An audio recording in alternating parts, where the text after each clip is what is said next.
அதிகாரம் கையில் வந்துருச்சு அப்படின்னா தயவு செஞ்சு எல்லாத்துக்கும் நல்லது செய்யுங்க. உங்களால் முடிஞ்சதை செய்யுங்க. இன்னைக்கு ஒரு பள்ளிக்கல்வித்துறை அமைச்சராக என்னால் முடிஞ்சதை நான் செய்கிறேன்னு காரணம் வந்து ஒன்று தான். ஒட்டுமொத்தமாக தமிழ்நாடு முழுவதும் உலகம் முழுவதும் இருக்கின்ற ஒரு 8 கோடி தமிழர்கள் ஒரே ஒருத்தன் தான் பள்ளிக்கல்வித்துறை அமைச்சராக இருக்க முடியும். அப்படி இருக்கும்பொழுது அந்த பொறுப்பை உணர்ந்து தன்னால் முடிஞ்சதை அதை செஞ்சிடணும் அப்படின்னு ஆசைப்படக்கூடிய ஒரு இளைஞனாகத்தான் நான் நீங்கள் நிறைய பேஷனோட வந்திருப்பீங்க. பல விதமான ஃபேமிலி பேக்ரவுண்ட்லேருந்து வந்திருப்பீங்க.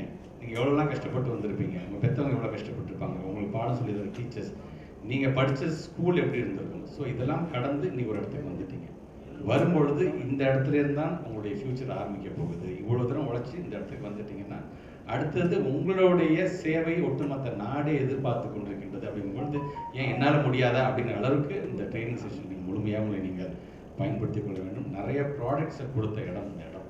அதனால் இந்த இடத்துக்கான ஒரு நல்ல பெயரை நீங்கள் தக்க வைத்துக் கொள்ள வேண்டும் என்று சொன்னால் இந்த இடத்துக்கான அந்த பெருமையை தேடி தருகின்ற அளவுக்கான ரிசல்ட்டையும் வழங்க வேண்டும் என்று சொன்னால் அது உங்கள் கையில் தான் இருக்கின்றது.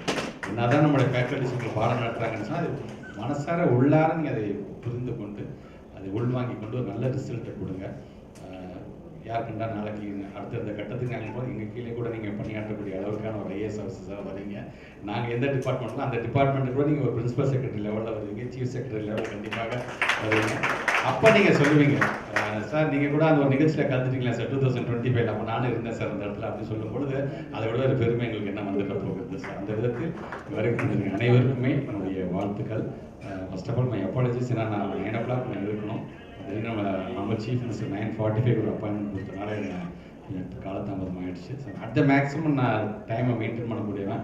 இந்த மாதிரி நேரத்தில் அதை தவிர்க்க முடியாத மாதிரி அமைஞ்சது. அதுக்கு என்னுடைய அப்பாலஜிஸ் சொல்லிட்டு உங்கள் அனைவருக்கும் என்னுடைய வாழ்த்துக்களை தெரிவித்து இந்த உரையை நிறைவு செய்கிறேன்.